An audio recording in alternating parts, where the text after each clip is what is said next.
তাহলে আমিনুর ভাই, কালকে তোমরা চলে যাচ্ছ? হ্যাঁ, কালকে আমরা দেশে যাচ্ছি 1 বছর পর। 1 বছর পর বাড়ি যাচ্ছ, তা কেমন অনুভূতি তোমার? অনুভূতি বলতে খুবই সুন্দর অনুভূতি। দেশে যাওয়ার একটা আনন্দটাই আলাদা। এরকম আনন্দ মানে একটা বলে বোঝানো যাবে না যে এই আনন্দের বিষয়টা। আর একদিকে একটা সবার সাথে থেকে এখানে হাসি খুশি মানে একটা আলাদা মজা। সব ব্যাচেলার ছেলে, সব ফ্রেন্ড দাদা ভাই এদের মধ্যে থেকে একটা আলাদা আনন্দ।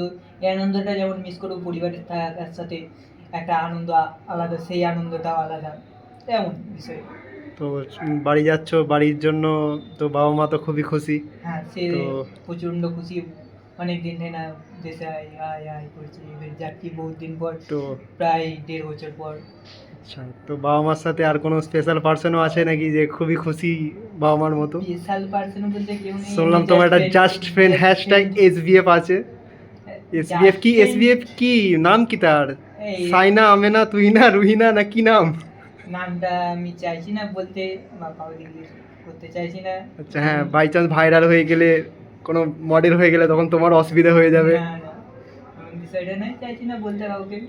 আর ওটা পার্সোনালি থাকুক। আচ্ছা, ঠিক আছে, যাও ভালো করে, আবার আসবে, দেখা হবে, কষ্ট হবে আমাদের। কিন্তু তার মধ্যে একটা আনন্দ, দেশে যাওয়ার আনন্দ। ঠিক আছে।